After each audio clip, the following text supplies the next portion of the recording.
Bien, buenos días a cada uno de ustedes. Estamos contentos una vez más de estar en la casa del Señor. Vamos a orar para comenzar.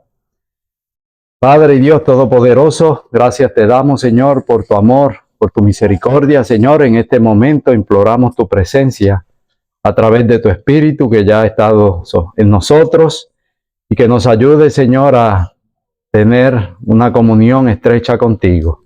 Al abrir tu palabra, invocamos tu presencia, Señor, y que sea el Espíritu que inspiró a estos grandes hombres, el mismo Espíritu, Señor, que nos pueda iluminar a nosotros para poder entenderla en el nombre de Jesús.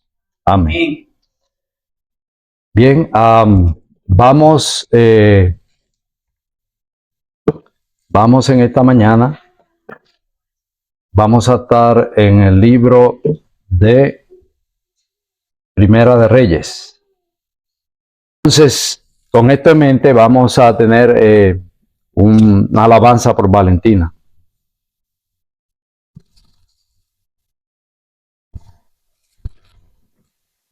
El sábado que los hermanos vamos a orar antes de comenzar.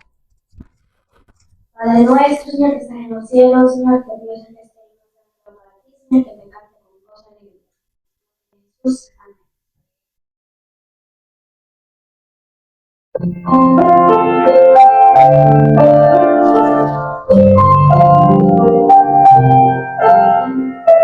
hazme tu siervo, humilde y fiel, que ayude a todos con tu amor, sea el ruego de mi corazón.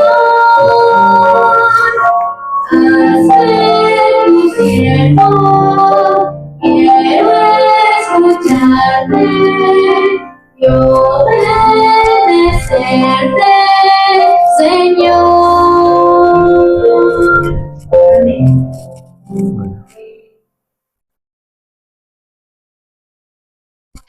Bien, gracias a Valentina, ¿verdad? Por la alabanza que tuvo. Así que vamos una vez más. Entonces, con eso en mente, vamos al libro de Primera de Reyes. Vamos, Primera de Reyes, capítulo 18. Primera de Reyes, capítulo 18.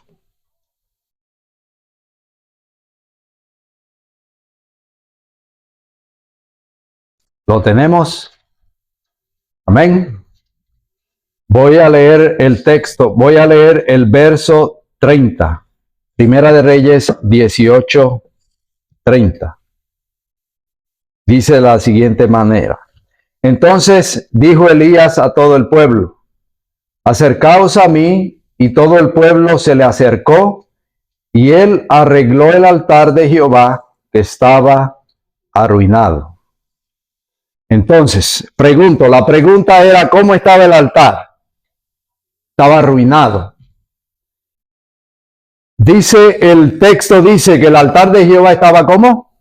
Arruinado. Si el altar estaba arruinado, menciona que había un altar arruinado, quiere decir que en algún momento el altar estaba ¿cómo? Estaba funcionando. En el altar, y se le llama el altar de Jehová. Ahora, la pregunta es, ¿quién lo arregló? Dice que fue el profeta Elías. Elías arregló el altar de Jehová.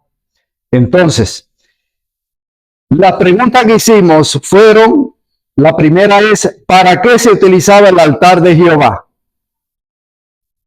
¿Para qué se utilizaba el altar de Jehová? Para sacrificar. ¿Qué se sacrificaba? Pero usualmente en el altar se sacrificaban corderos, animales inocentes. La pregunta, ¿qué simbolizaban los animales?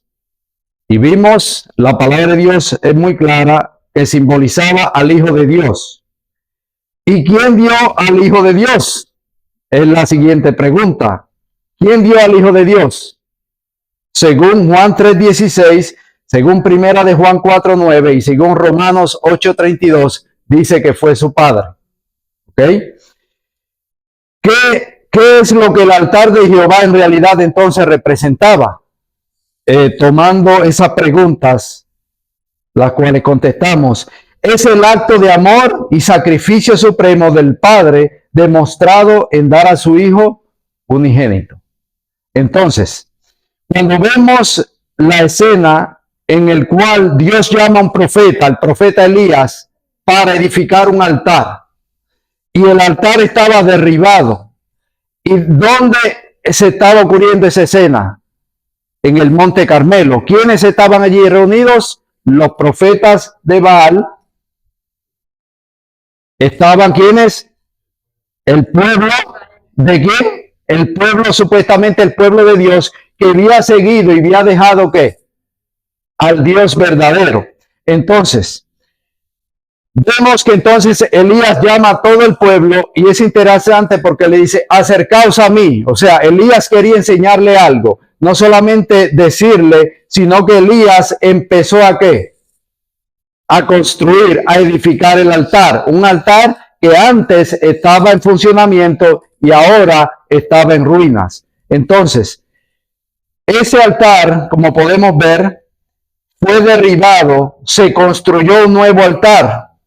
Un nuevo sistema de culto se introdujo. La vez pasada vimos donde los profetas de Baal estuvieron todo el día gritando, lacerándose y cortándose y pidiéndole al Dios de ellos que se mostrara. Pero entonces podemos ver que la palabra de Dios lo llama, dice, el altar que ellos edificaron. Por lo tanto, había un altar de Jehová, quiero que presten atención, y había un altar que ¿qué? Los Baales habían edificado, dos altares. El altar de Dios estaba derribado y se construyó un nuevo altar, el que ellos edificaron. Un nuevo sistema de culto se introdujo. ¿Okay? No crean que esto es nuevo, hermanos. Salomón dice ¿cómo? ¿Qué es lo que fue? Lo mismo que será. No hay nada nuevo debajo del sol. El sistema de culto, así que podemos ver, no solamente en este sistema de culto que había, se introdujo un nuevo sistema. El verdadero sistema de culto estaba arruinado, es lo que Elías quiere enseñar al pueblo, y llamó al pueblo. Ahora, en Primera de Reyes 18:29, ahí mismo estamos en Primera de Reyes 18:29, dice lo siguiente. Primera de Reyes 18:29 dice, pasó el mediodía y ellos siguieron gritando frenéticamente hasta la hora de ofrecerse el sacrificio. Es interesante. La palabra de Dios menciona una hora y es la hora que de ofrecerse el sacrificio, la cual se llama la hora novena, que son las 3 de la tarde. La misma hora que Jesús murió, la misma hora que se instituyó para que había un sacrificio vespertino y un sacrificio matutino, en el cual se sacrificaban corderos, representando la hora en que el Señor Jesucristo iba a morir. Pero ustedes se dan de cuenta porque el texto dice, pero no hubo ninguna voz, ni quien respondiera, ni quien escuchase.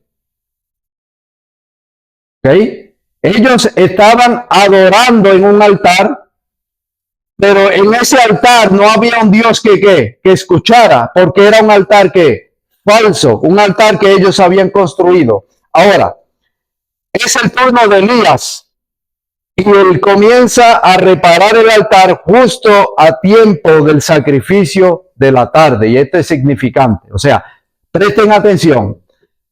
Está habiendo allí una batalla, una lucha entre el Dios verdadero y los Baales, el Dios Baal, el Dios verdadero y el Dios falso.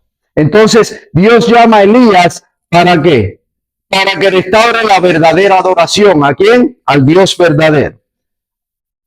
Ahora, miren qué interesante, algunos textos, pues yo, por el tiempo, yo los voy a leer, los tengo acá.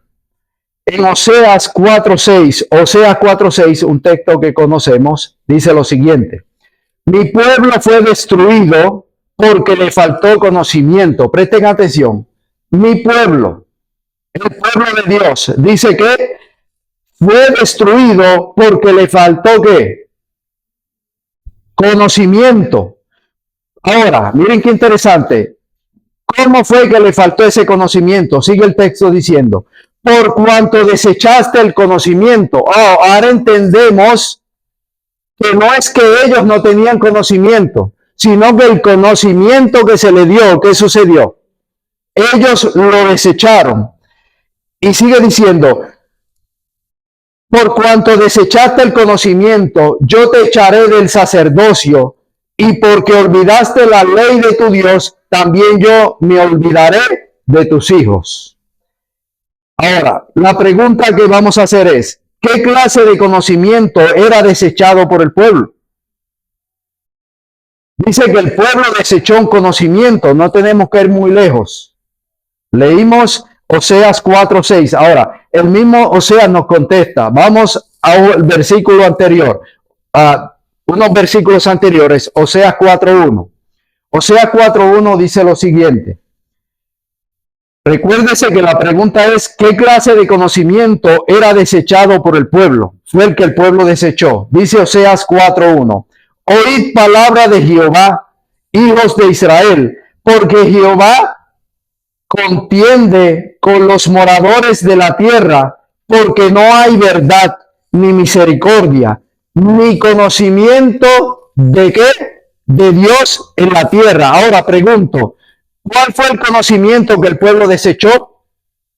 Según en el mismo libro, en el mismo capítulo, Oseas 4:1, dice que fue que el conocimiento de Dios. O sea, Dios le había dado un conocimiento. Y el conocimiento de Dios, ellos lo habían ¿qué? Desechado. Ahora pregunto, ¿no es lo mismo que estamos viendo en el Monte Carmelo? El pueblo tenía un conocimiento. El altar en un momento estaba ¿qué? Activo. Pero después vemos que el altar fue derribado y en su lugar se construyó un altar nuevo, con una nueva enseñanza. Seguimos. Primera de Reyes. Seguimos con Primera de Reyes, capítulo 18, verso 31. Miren qué interesante. Y tomando Elías 12 piedras, 12 piedras, conforme al número de las tribus de los hijos de Jacob, al cual había sido dada palabra de Jehová diciendo, Israel será tu nombre. ¿Cuántas piedras tomó Elías? 12. Ahora, para hacer un altar, esas piedras tenían que ser de un tamaño, o sea, no le fue fácil. Para crear un altar, para poner un buey en pedazos, no eran piedritas pequeñas. O sea, y quiero que presten atención que el que está haciendo esto es Elías solo. ¿Por qué? Porque al principio, ¿se recuerdan? Cuando Elías le preguntó si Jehová es ¿qué? Dios, seguidle, y si Baal, ¿qué? Seguirle en pos de Dios. Y el texto dice que el pueblo no respondió palabras. Presten atención. Elías en este momento estaba solo. Una sola persona contra ¿qué? Contra un pueblo que había entrado en ¿qué? En idolatría, porque habían olvidado ¿qué? Al Dios verdadero. ¿Okay? Entonces, Elías dice que tomó las 12 piedras. Las 12 piedras, podríamos decir que representan la unidad a la que llegara el pueblo de Dios cuando reconocen esta preciosa verdad. Recuérdense que estamos en la época en que las tribus estaban ¿qué? Divididas. El pueblo de Dios estaba dividido. Las primeras que cayeron fueron las 10 tribus. Y las últimas en caer fueron las 2. Y mayormente usted se da de cuenta que fue la idolatría. Es interesante. ¿Sucederá lo mismo hoy en día? Así que si el altar estaba arruinado, las piedras estaban ahí, pero estaban esparcidas. Pero él tomó 12 piedras y las juntó. ¿Ve? La unidad que él quería cuando reconocieran la preciosa verdad que Elías quería mostrar allí en el altar. Seguimos con, voy a leer ahora Mateo 16 del 15 al 18. Mateo 16, del 15 al 18, dice lo siguiente. Él les dijo, ¿verdad? Ahora quiero que presten atención. Esto es, Jesús le está hablando a Pedro, ¿verdad? Porque la gente decía de Jesús, ¿quién era este? ¿Quién será este? Y unos decían que era este, que era el otro, que si era Elías, que si era esto. Pero Jesús ahora le va a preguntar a los discípulos, ¿ok? Jesús le va a preguntar a los discípulos y le dijo, ¿y vosotros? ¿Quién decéis que soy yo? Respondiendo Simón Pedro dijo, tú eres el Cristo. Ahora, es interesante, hermanos. Usted se va a dar cuenta, si usted estudia con cuidado, las veces que se usa el nombre Simón para Pedro, y hay veces que solamente se le llama Pedro. Casi siempre las veces que se le llama Pedro, Pedro está en un error o Pedro ha caído en un pecado. Pero cuando se llama Simón es porque Pedro está correcto. Eso es interesante verlo en la palabra de Dios. Dice, respondiendo Simón, Pedro dijo, ¿qué le dijo Simón Pedro? Tú eres el Cristo. Recuérdense que la pregunta ¿cuál es? La gente está diciendo por ahí que yo soy fulano de tal, que yo soy esto, que yo soy lo otro. Ahora, yo quiero saber quiénes ustedes creen que yo soy. Presten atención en la respuesta de Pedro. Pedro le dice, tú eres el Cristo. ¿Eh? Está usando Cristo, el ungido, el Hijo del Dios viviente. Interesante, tú eres el Cristo, el Hijo del Dios viviente. Entonces le respondió Jesús, bienaventurado eres Simón. ¿Se dan de cuenta? El nombre que usa, Simón.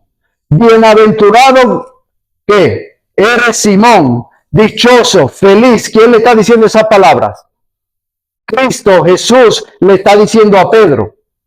Bienaventurado eres. Tú eres, ¿qué? Simón, hijo de Jonás, porque no te lo reveló carne ni sangre, sino mi Padre que está en los cielos. Ahora, prestemos atención un momento aquí al texto. Jesús le está preguntando a los discípulos, otros dicen que yo soy tal cosa, pero yo quiero saber quiénes ustedes dicen que yo soy. Entonces, Pedro viene y dice que tú eres el Cristo, el Hijo del Dios viviente. Jesús entonces le responde que, Pedro, estás equivocado. ¿Esa fue la contesta? No, hermanos. Jesús le responde y dice, bienaventurado eres, Simón, hijo de Jonás. Ahora, presten atención en las palabras de Jesús. Porque no te reveló ¿qué? Carne ni sangre, sino ¿quién? Mi Padre que está en los cielos. Ahora, vean lo siguiente. ¿Ustedes creen que los discípulos en el tiempo de Jesús, ustedes creen, la gente sabía que la madre de Jesús, María, cuando tuvo a Jesús, según la historia, según el relato bíblico, y el mismo José lo dijo, José no se había acostado ¿con quién? Con María. Ahora, ¿ustedes creen que los discípulos sabían? Es lógico. ¿Ustedes creen que los discípulos sabían cómo fue el nacimiento de Jesús? Que no fue de José y de María. Ahora, presten atención. ¿Ustedes creen que Pedro sabía eso? ¿Que los discípulos sabían que eso se había regado? Que Jesús había nacido de María, pero que no concibió de quién, de Jesús, sino que fue obra de Dios. Entonces, Pedro sabía, los discípulos sabían que Jesús nació de la Virgen María, pero no se acostó ¿con quién? Con un hombre carnal, con José, sino que procedía del Padre. ¿Lo sabía o no lo sabía? Lo tenía que saber. Entonces, ahora el texto, podemos ver ya claramente con eso que Pedro no está diciendo que Jesús es hijo de María desde que salió el vientre de su madre. ¿Por qué? Porque el texto dice, Jesús le responde, bien has dicho, porque no te lo reveló ¿qué? Carne ni sangre, sino ¿quién? Mi Padre. Entonces, la revelación de que Jesús es el Cristo, es el Hijo de Dios, ¿quién se lo tuvo que revelar? Entonces, ¿se dan de cuenta de lo que está sucediendo en el texto? La revelación que Pedro está dando no es una revelación de un Jesús que nació después de la Virgen María y se llama Hijo de Dios, sino que es una revelación que se la dio ¿quién? El Padre. Y si se la dio el Padre, no fue carne ni sangre. La revelación de que Jesús es Hijo de Dios tiene que ser una revelación anterior a el nacimiento de Jesús aquí en la tierra. ¿Me explico? Entonces, mire cómo sigue diciendo el texto. Después de decirle, no te reveló ni Padre sino mi Padre que está en los cielos. Es una revelación de Dios. Entonces, el verso 16, dice 18, perdón. Y yo también te digo que tú eres Pedro, y sobre esta roca edificaré mi iglesia, y las puertas del Hades no prevalecerán contra ella.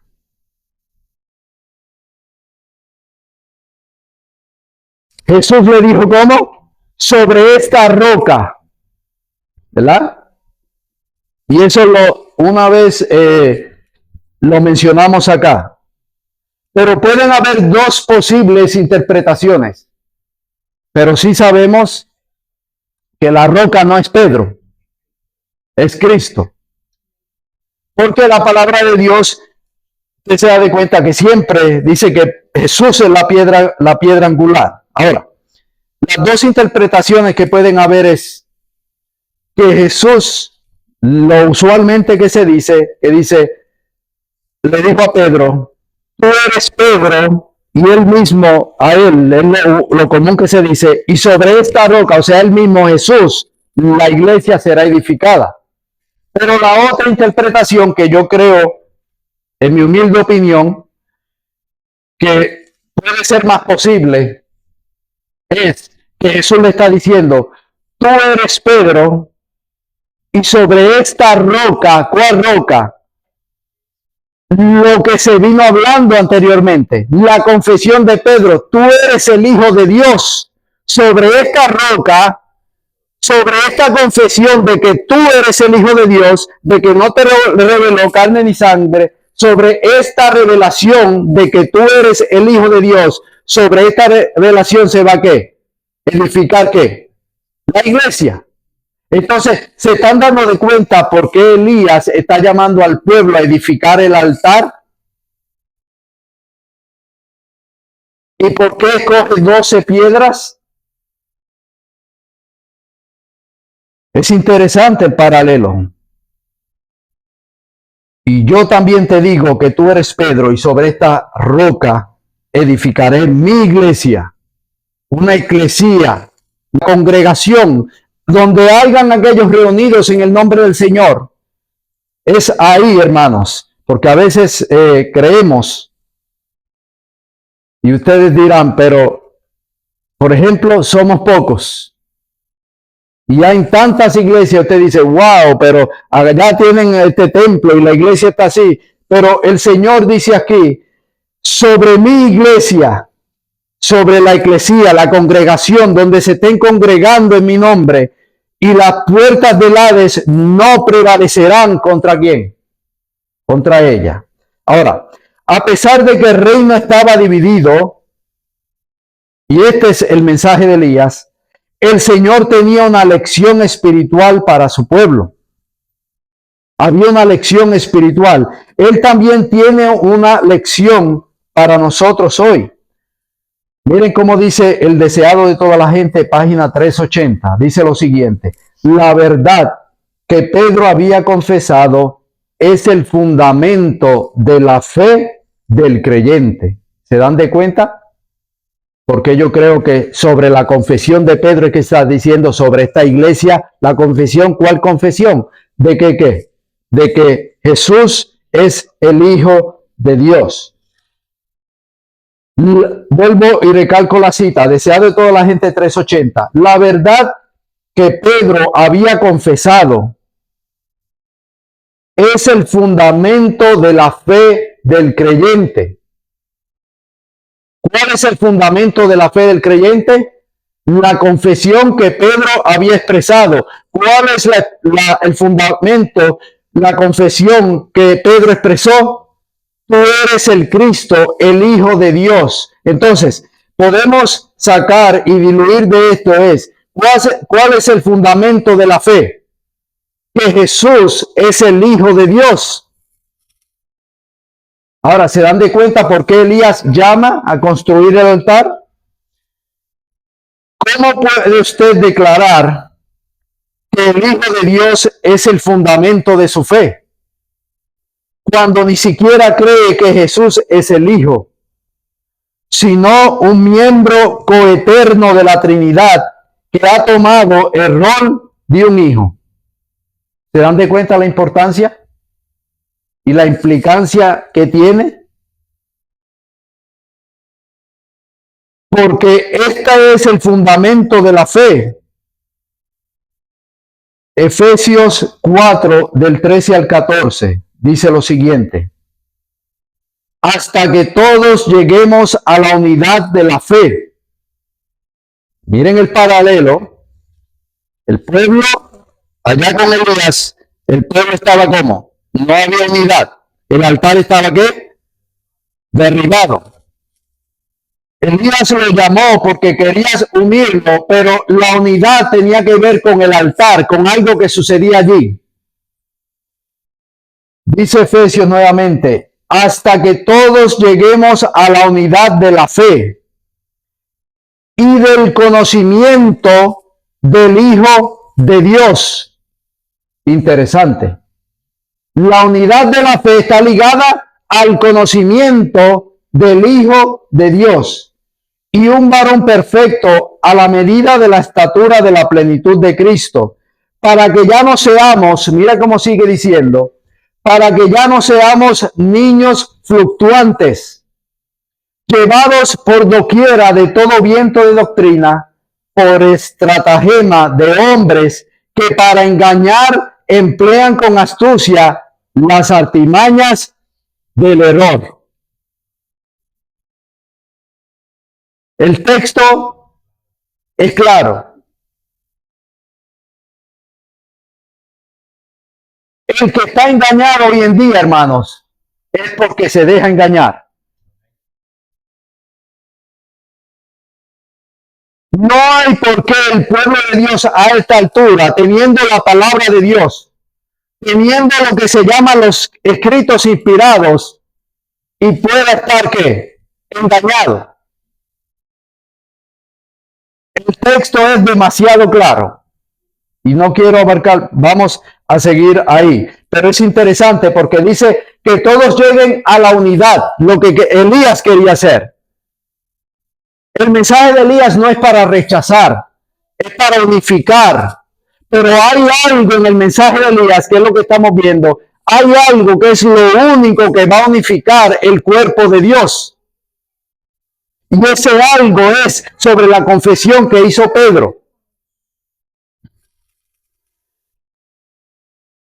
Hasta que todos lleguemos a la unidad de la fe y del conocimiento del Hijo de Dios.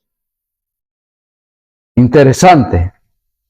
Ahora, también podemos ver en Primera de Reyes 18, del 33 al 34, dice lo siguiente: preparó luego la leña y cortó el buey en pedazos y lo puso sobre la leña y dijo: llenad 4 cántaros de agua y derramada sobre el holocausto y sobre la leña. Y dijo: hacedlo otra vez, y otra vez lo hicieron. Dijo aún: hacedlo la tercera vez, y lo hicieron la tercera vez. Ahora, ¿cuántas veces lo hicieron? 3 veces. ¿Cuántos cántaros? 4. 4 por 3, 12. ¿Cierto o falso? Otra vez vuelve a surgir el número ¿qué? 12. 12 piedras, 12 cántaros de agua. Ahora, ¿por qué 12 cántaros, especialmente en una época de sequía? Ahora yo quiero que entienda, en el contexto del capítulo 18, Elías había orado para que hubiera sequía.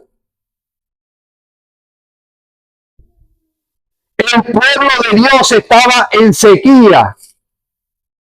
Había sequía, no solamente de agua física, sino de agua ¿qué? Espiritual. Había una sequía espiritual. ¿Por qué? Porque el pueblo se vio olvidado del único Dios verdadero y había ¿qué? Edificado su propio altar, su propio Dios, su propio sacrificio. Ahora el pueblo se había olvidado de Jesús como el Hijo de Dios y ahora tenía ¿qué? A un Jesús falso, un Jesús que no es el Jesús verdadero. Pregunto, ¿ocurrirá eso hoy en día todavía? ¿Por qué ustedes creen entonces que Malaquías dice, he aquí yo envío al profeta Elías y él hará volver qué? ¿Se dan de cuenta la relación? Sigue diciendo, ¿por qué 12 cántaros? Porque el agua.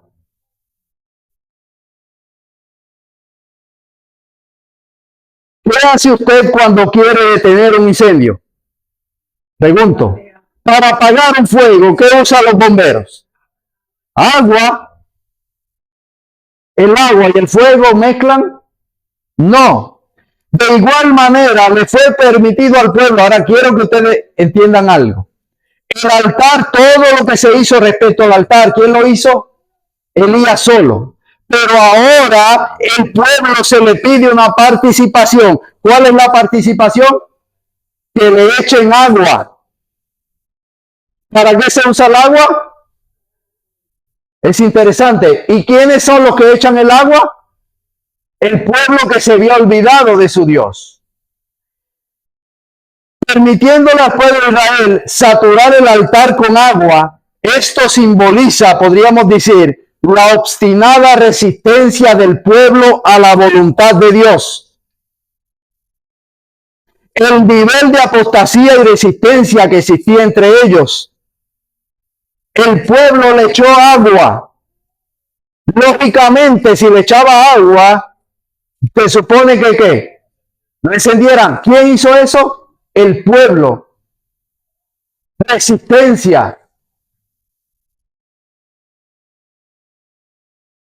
El nivel de apostasía. Primera de Reyes 18:36 dice lo siguiente: cuando llegó la hora de ofrecerse el holocausto, se acercó el profeta Elías y dijo: Jehová, Dios de Abraham, de Isaac y de Israel, sea hoy manifiesto que tú eres Dios en Israel y que yo soy tu siervo y que por mandato tuyo he hecho todas estas ¿qué? Cosas. ¿Quién mandó al profeta Elías a hacer eso? Según el texto. Elías estaba haciendo lo que ¿qué? Lo que la asociación le dijo que hiciera.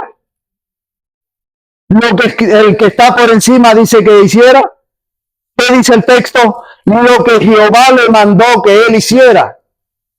Algo muy diferente. ¿Se dan de cuenta?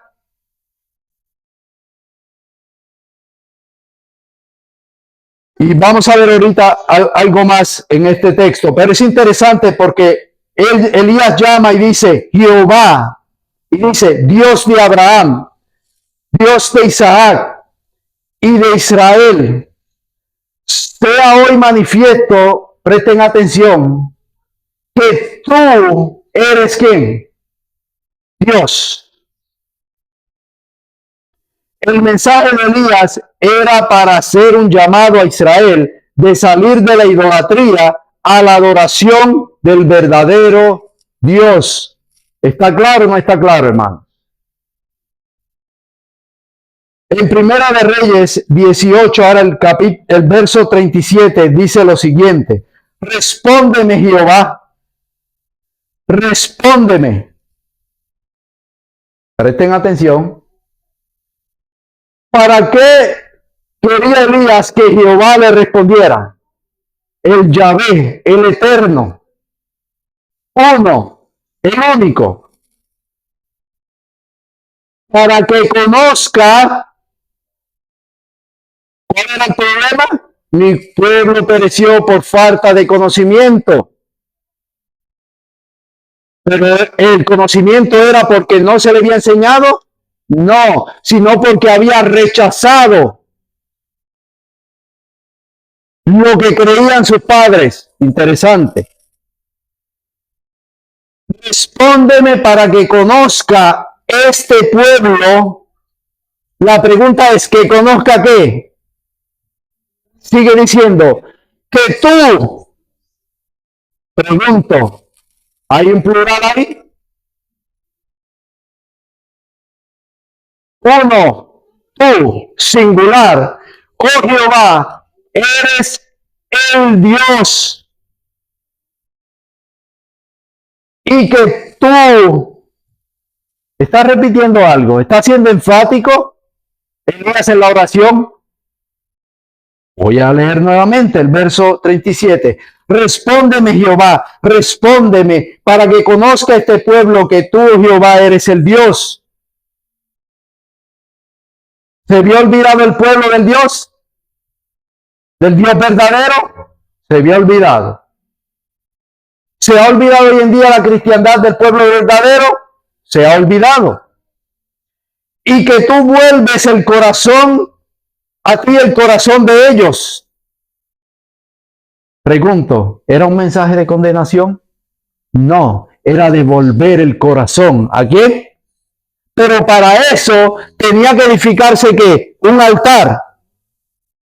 Y el pueblo tenía que entender qué sucedió en el altar. ¿Quién fue el que murió en el altar?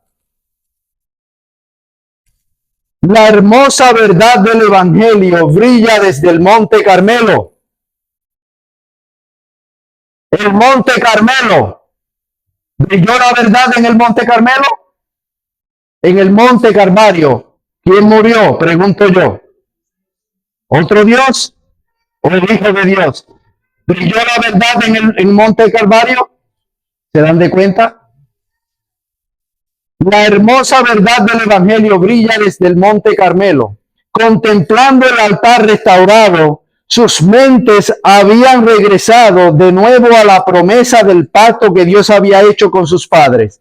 Él hará volver el corazón de los padres hacia los hijos. Malaquías 4:6. ¿Se dan de cuenta por qué Malaquías dice, Él hará volver el corazón de los padres hacia los hijos? Aquí Elías le está orando y menciona el nombre de ¿qué? De sus padres. Interesante. Mira lo que dice Deuteronomio 4:31. Deuteronomio 4:31 dice, porque Dios misericordioso es Jehová tu Dios, no te dejará, ni te destruirá, ni se olvidará del pacto que les juró a tus padres. ¿Se dan de cuenta? Había un pacto que se había hecho a sus padres. La verdad acerca de su Redentor fue restaurada. Sus corazones entendieron que la víctima sangrante sobre el altar representa al único sustituto y garante, el Hijo de Dios.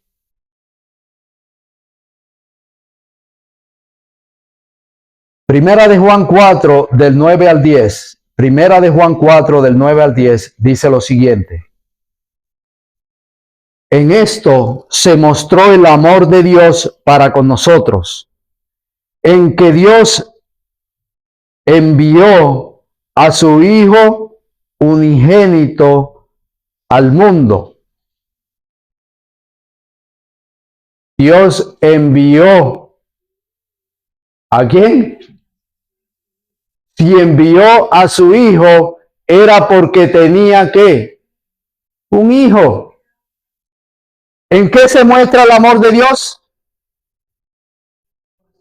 en que envió a su Hijo al mundo para que vivamos por él. En esto consiste el amor, no en que nosotros hayamos amado a Dios, sino en que Él nos amó a nosotros y envió a su Hijo en propiciación por nuestros pecados. Pregunto, en el Monte Carmelo, ustedes saben que los profetas de Baal fueron destruidos. ¿Por qué? Porque no hubo arrepentimiento, pero el pueblo de Dios se arrepintió. Pero pregunto, ¿debían ser destruidos todos? Sí. ¿Pero por qué no fueron destruidos? Porque al Elías reconstruir el altar, él vieron el amor de Dios de dar a un hijo, y eso que hizo, lo que está diciendo el texto. En esto consigue el amor, no en que nosotros hayamos amado a Dios.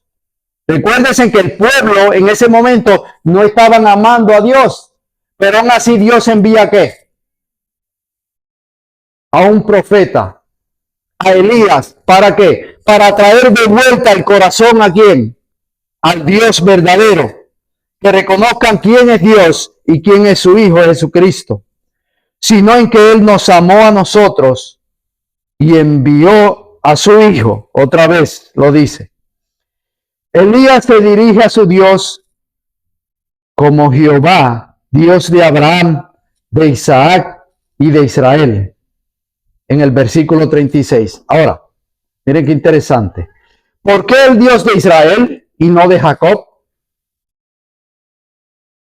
¿Se dan de cuenta? Casi siempre se usa que el nombre que se usa es de Abraham, de Isaac y de Jacob. Pero aquí lo que se menciona en vez de Jacob se menciona Israel. ¿Por qué el Dios de Israel y no de Jacob? Hoy Israel es también el nombre del pueblo de Dios. Y el mensaje de Elías va a restaurar la verdad acerca del Dios de Abraham, de Isaac y de Jacob, que son los padres, y de Israel de hoy, que son sus hijos. ¿Se dan de cuenta? Él hará volver el corazón de los padres hacia los hijos y de los hijos hacia los padres. Ahora, ¿quién es ese Dios? Es la pregunta. Él hará volver el corazón de los padres hacia quién? Para que conozcan que Jehová es Dios. Ahora, no sé si prestaron atención en las palabras de Elías, porque son claves. Dice, para que el pueblo reconozca que Jehová, Yahvé, el Eterno, uno, es Dios. Yahvé, Elohim.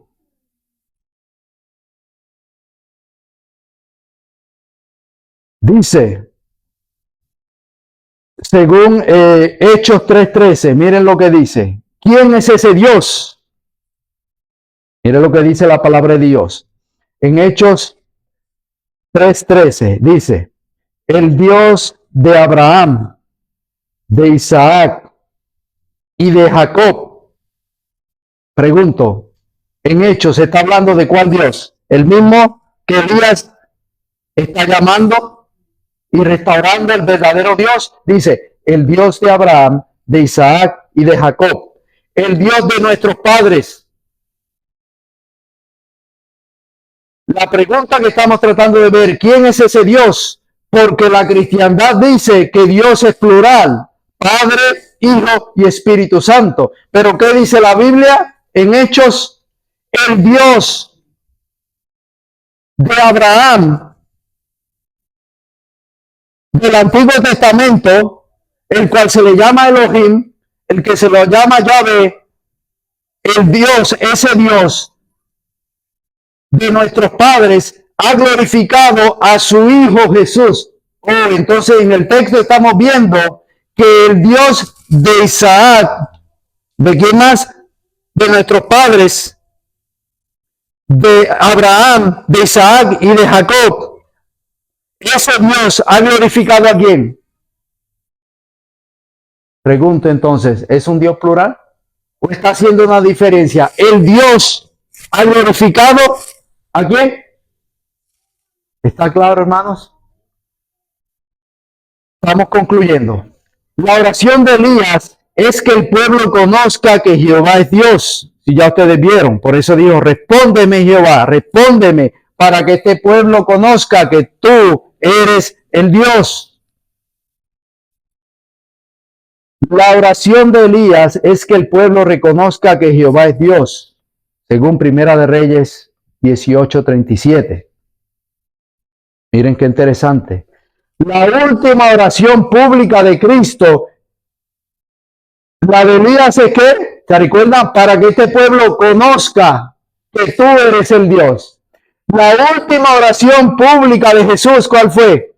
La última oración de Jesús en Juan 17:3, la última oración pública de Jesús es que conozcan lo mismo, que conozcan al único Dios verdadero. El llamado siempre sigue siendo el mismo, hermano. Por parte de Jesús, Jesús utilizó a Elías. Y ahora Jesús está diciendo que en su última oración pública, que conozcan al único Dios verdadero. ¿Está claro? Juan 17:3. Primera de Reyes 18, nuevamente, del verso 38 al 39, nos dice lo siguiente. Entonces cayó fuego de Jehová y consumió el holocausto. ¿De quién era el problema, hermanos? Pregunto, ¿de quién era el problema? ¿Quiénes eran los que estaban mal? ¿Quiénes se habían alejado de Jehová? El pueblo.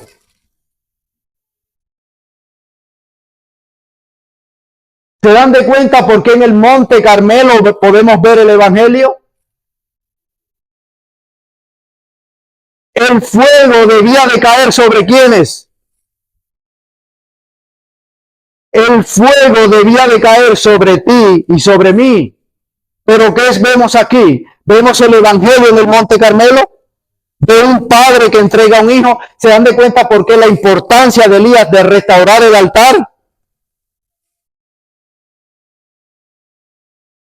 Entonces cayó fuego de Jehová y consumió el holocausto. Pregunto, ¿ese holocausto, ese becerro, tenía culpa?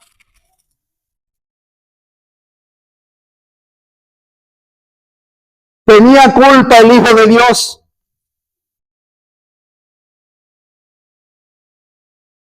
Dice que ¿qué sucedió? La leña fue consumida, las piedras se convirtieron en polvo y aún lambió el agua que estaba en la zanja. Ustedes saben lo que es lo que se le llama una paila de pintura de 5 galones. 12 pailas de esa.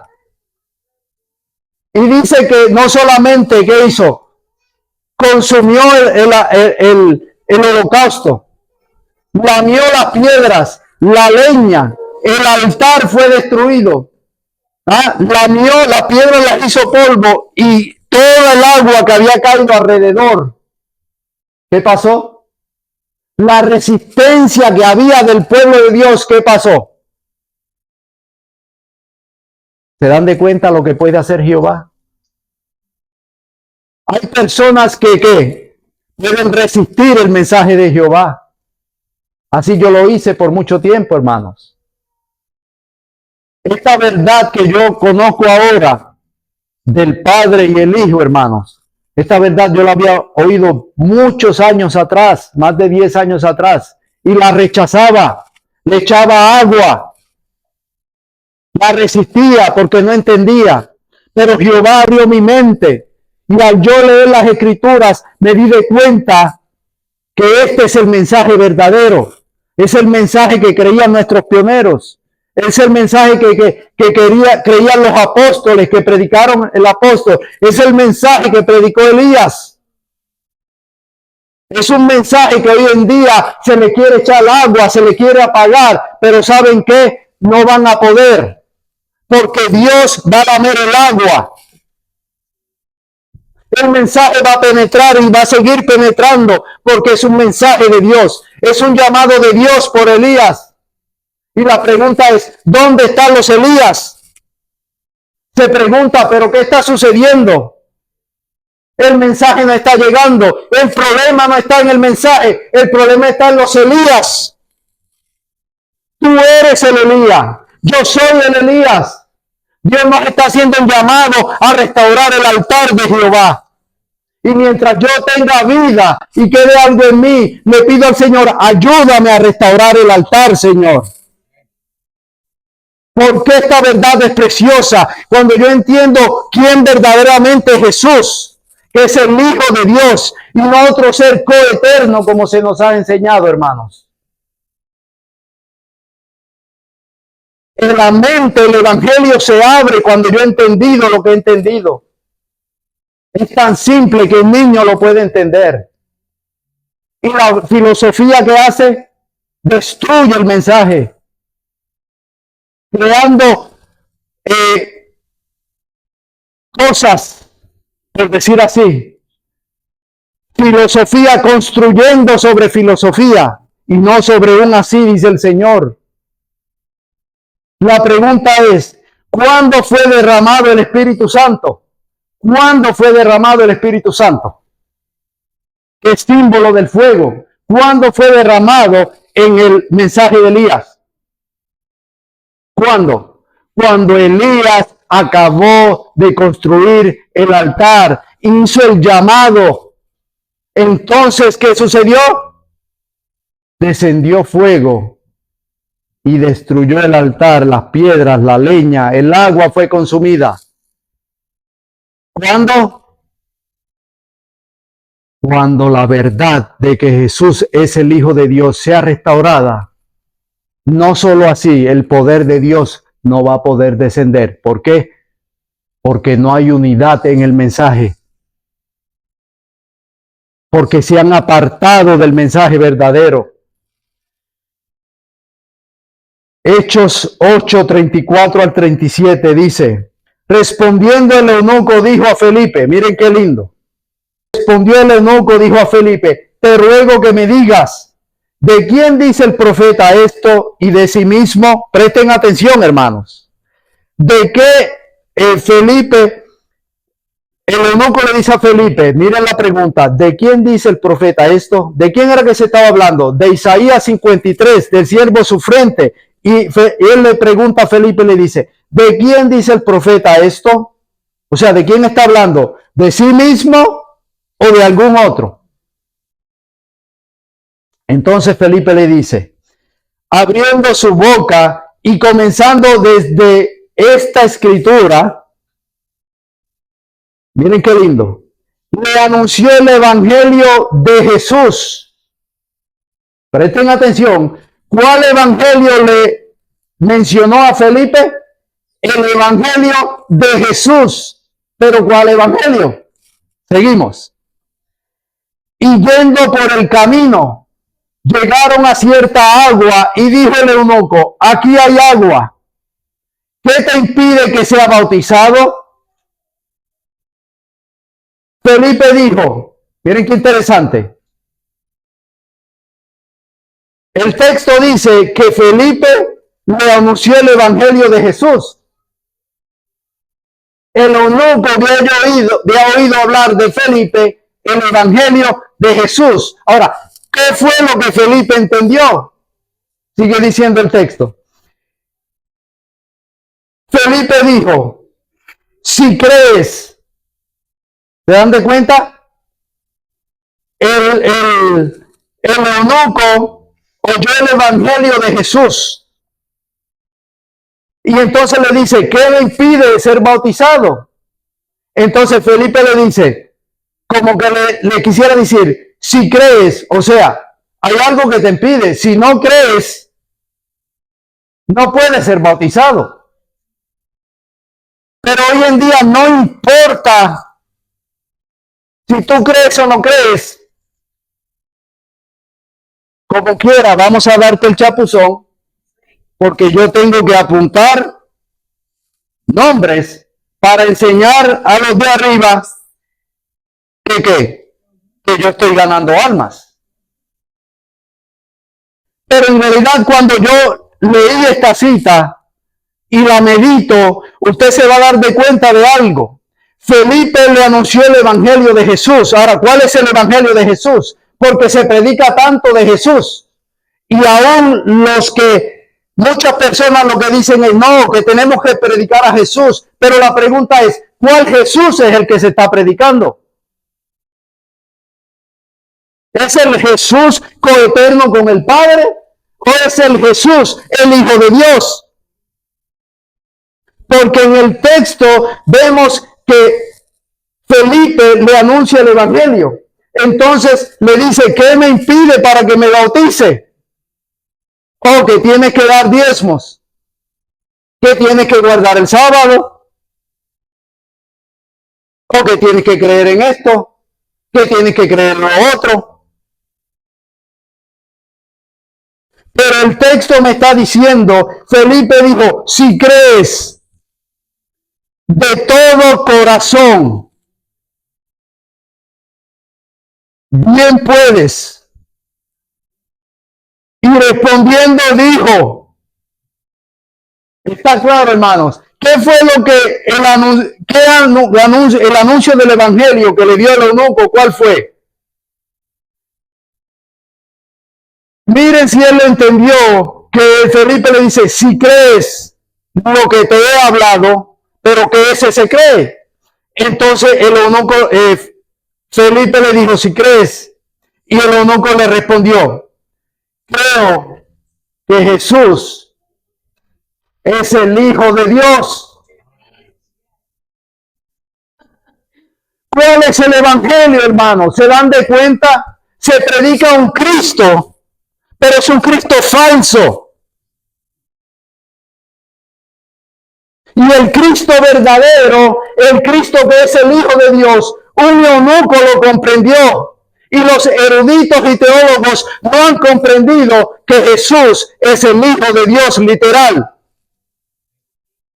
Y ese es el mensaje de Elías, que Elías quería restaurar. Ya finalizando con algunos textos, segunda de Juan 1:3, mira lo que dice, sea con vosotros gracia.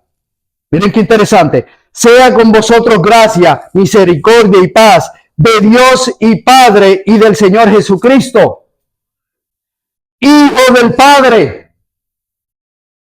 ¿Está claro? La Biblia dice, hace una distinción, dice Juan, segunda de Juan, el mismo que escribió la carta de Juan, escribió primera de Juan, segunda de Juan y escribió Apocalipsis. Y él sabe, porque Juan está hablando a los judíos, y él sabe, Juan está hablando de la personalidad de Cristo, él sabe quién es Cristo. Y Juan dice, sea con vosotros gracia, misericordia y paz de Dios y Padre del Señor Jesucristo. Pregunto, ¿nos estamos inventando nosotros esto? ¿O la palabra de Dios está diciendo que Dios es el Padre de Jesús? Y después reafirma y dice, Hijo del Padre. En verdad y en amor. Permaneced en la doctrina de Cristo. ¿Cuál es la doctrina de Cristo? ¿Cuál es la doctrina que se le enseñó al eunuco? Que él comprendió que Jesús es Hijo de Dios. ¿Cuál es la doctrina que quería Elías enseñarle al pueblo de Dios que habían olvidado? Que el que murió allí es que un padre que dio a su hijo. Dice, usando algunas citas del Espíritu de Profecía, esta se encuentra, Joya de los Testimonios, tomo 3, página 266. Dice, Dios es el Padre de Cristo. Cristo es el Hijo de Dios. A Cristo ha sido dado una posición exaltada. ha sido hecho igual al Padre. ¿Es Cristo divino? Sí. ¿Por qué? Porque salió del Padre que es divino. Su naturaleza es divina. Pero ¿cuál es el meollo de todo esto? Que si verdaderamente Jesús es hijo de Dios, la Trinidad se cae. Porque si Jesús es hijo de Dios, quiere decir que ¿quién es antes, el Padre o el Hijo? ¿Se dan de cuenta? ¿Cómo Jesús se presenta? Ahora miren ya para concluir, ahora sí. Miren qué interesante esto, hermano. Yo no lo había visto antes. Ustedes saben que la iglesia de Tiatira, que es la iglesia del 538 al 1563, es la iglesia de la edad oscura, la edad media, cuando se introdujeron todas estas doctrinas, principalmente la doctrina de la Trinidad. Y es la única iglesia que Jesús se le presenta de una manera a la iglesia que fue la iglesia que intentó redefinir filosóficamente la condición de Cristo como hijo. ¿Sabe cuál fue? La iglesia de Tiatira. Ahora, a esa iglesia, la única, son 7, y a la una iglesia Tiatira, mira cómo Jesús se le presenta. Y escribe el ángel a la iglesia, Apocalipsis 2, 18 al 21. Y escribe el ángel a la iglesia de Tiatira, el Hijo de Dios. La única vez que se usa la expresión Hijo de Dios a las 7 iglesias es a la iglesia que ¿cuál? Que introdujo estas doctrinas paganas en el cristianismo. Porque usted sigue leyendo, dice, ¿qué tienes entre ti a esta mujer Jezabel? Interesante. ¿Quién era el que perseguía a Elías? Jezabel. Wow, usted lo conecta todo, hermanos, y está demasiado claro. Y concluyo con 2 citas de la hermana White. En Review a Herald, julio 9 del 1895, dice lo siguiente: el Padre Eterno, el Inmutable, dio a su Hijo unigénito, arrancado de su pecho. Mire la expresión que ella usa. Jesús es hijo de Dios. ¿Cómo? Yo no le puedo explicar eso. Pero la Biblia es clara en que Jesús es hijo de Dios. ¿Cómo sucedió? No lo sé. Pero ella usa la expresión arrancado del pecho. La Biblia lo dice, nacido de él, salió de Dios.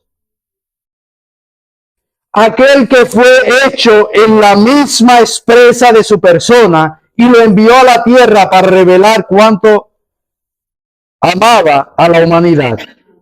Y la última cita. Esta se encuentra en Señales de los Tiempos, mayo 30 del 1895. Dice lo siguiente: un sacrificio completo fue hecho, porque de tal manera amó Dios al mundo que dio a su Hijo unigénito. No un hijo por creación, como quieren decir los trinitarios de nosotros, que creemos que Jesús fue creado. Eso es mentira. Nosotros no creemos que Jesús es engendrado. Es creado. Jesús fue engendrado. Nació del Padre. No fue creado. Dice, y la señora White entendió esto bien claro. Porque de tal manera amó Dios al mundo que dio a su Hijo unigénito. No un hijo por creación, como fueron los ángeles. Ni un hijo por adopción, como es el pecador perdonado, pero un hijo engendrado en la imagen expresa de la persona del Padre y en todo el resplandor de su majestad y gloria, uno igual con él en autoridad, dignidad y perfección divina. ¿Se dan de cuenta? ¿Cuál es el mensaje de Elías, hermanos? Elías quiere restaurar el altar. ¿Cuál es el restaurar de Elías? Volver el corazón nuevamente del pueblo, aunque entiendan que el que murió allí en el altar fue el Hijo de Dios. Y cuando yo entiendo este mensaje, hermanos, me doy de cuenta que la Trinidad no encaja en el mensaje. Entonces la pregunta es, ¿a quién le voy a creer?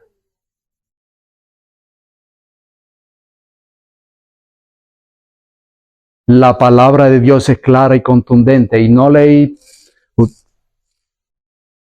Al que me esté oyendo, busque una concordancia y busque la palabra Hijo de Dios. Los demonios saben quién es Jesús. El mismo Padre declara, este es mi Hijo. Pero el ser humano dice, no, verdaderamente no es Hijo de Dios. Pero yo y mi casa seguiremos a Jehová. Que Dios te bendiga y que podamos seguir a ese Dios verdadero y poder edificar ese altar en nuestras vidas, en nuestra casa, sobre la base, sobre la confesión, ¿cuál? De que Jesús es el Hijo de Dios. Oramos. Querido Dios y Padre, gracias Señor por tu evangelio. Gracias porque tu evangelio no es nuevo. Allí podemos ver en el Monte Carmelo, donde se estaban estas dos, el enemigo estaba batallando para que el pueblo dejó de ver verdaderamente el verdadero evangelio, que es que un padre dio a un hijo. Pero hoy podemos ver por la Escritura, Señor, de que tú usaste personas. Uno de ellos fue Elías, Señor, el cual edificó el altar y tuvo éxito, Señor, porque cuando el pueblo entendió, se acercó y vio en realidad quién es el verdadero Dios, hubo un arrepentimiento verdadero, sincero, Padre. Oh Señor, te pido por toda la cristiandad, Señor, que está envuelta en esta filosofía, que tú le abras el entendimiento, así como nos lo has abierto a nosotros.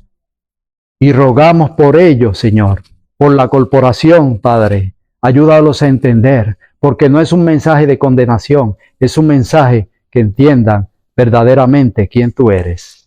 Cuando la filosofía, cuando los eruditos, cuando la teología dice que no es un hijo verdadero, tu palabra dice, tan sencilla, que un niño lo puede entender, que verdaderamente tú eres el Hijo de Dios. Gracias, Padre, por amarnos. Te lo pedimos todo en el nombre de Jesús. Amén.